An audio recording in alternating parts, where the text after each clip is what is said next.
I just want to make it clear that I'm grateful to be here with all of you again, and welcome the addition of Carly Fiorina as well. The presidential I'm debate. Donald Trump. I wrote The Art of the Deal. I say not in a braggadocious way.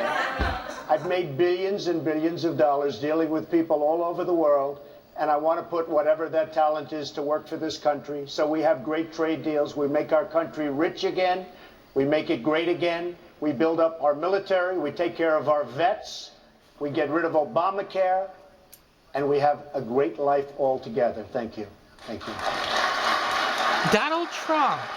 Can you believe it? I'm Jeb Bush, and I believe America is on the verge of its greatest century, and I'm ready to lead. I'm a committed conservative reformer that cut taxes, that balanced budgets, that took on the special interests in Florida, and we won. I look forward to talking tonight about how we can fix a broken Washington, D.C., and create an environment where people can rise up again in this great country. Thank you.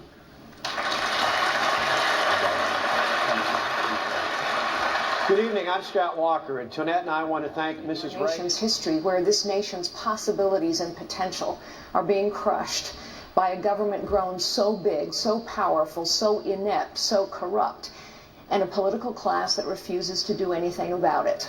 I am prepared to lead the resurgence of this great nation. Louisiana Governor Bobby Jindal has suggested that your party's frontrunner, Mr. Donald Trump, would be dangerous as president. He said he wouldn't want, quote, such a hothead with his finger on the nuclear codes. You as well have raised concerns about Mr. Trump's temperament. You've dismissed him as an entertainer. Would you feel comfortable with Donald Trump's finger on the nuclear codes? You know, I think Mr. Trump is a wonderful entertainer. He's been terrific at that business. I also think that one of the benefits of a presidential campaign is the character and capability, judgment and temperament of every single one of us is revealed over time and under pressure.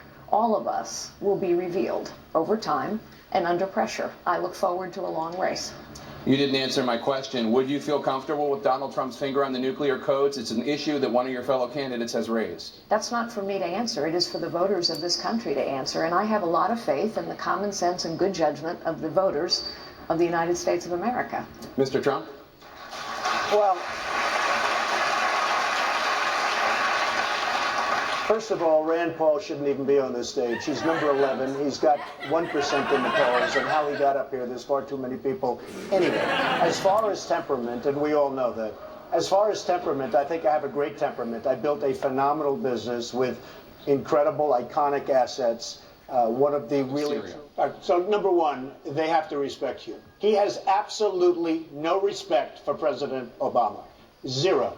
Syria is a mess. You look at what's going on with ISIS in there. Now think of this. We're fighting ISIS. ISIS wants to fight Syria. Why are we fighting ISIS in Syria? Let them fight each other and pick up the remnants. I would talk to him. I would get along with him. I believe, and I may be wrong, in which case I'd probably have to take a different path, but I would get along with a lot of the world leaders that this country is not getting along with. Expect a good result. You have to do this with a steady hand, and I believe I have those skills. Jake, this is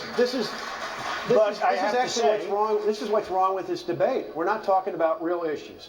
And Mr. Trump, we don't need an apprentice in the White House.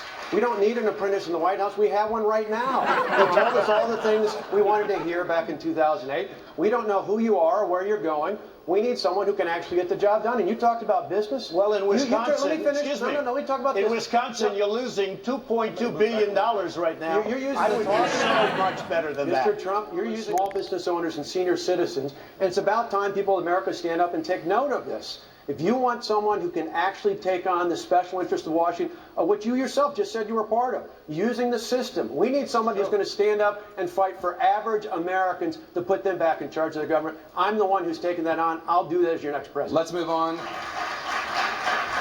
A phenomenon going on in the race right now is that the political... Okay, Governor Kasich, go ahead. Listen, you know, if I were sitting at home and watching this back and forth, I'd be inclined to turn it off. I mean, people at home want to know, across this country, they want to know what we're going to do to fix this place, how we're going to balance the budget, how we're going to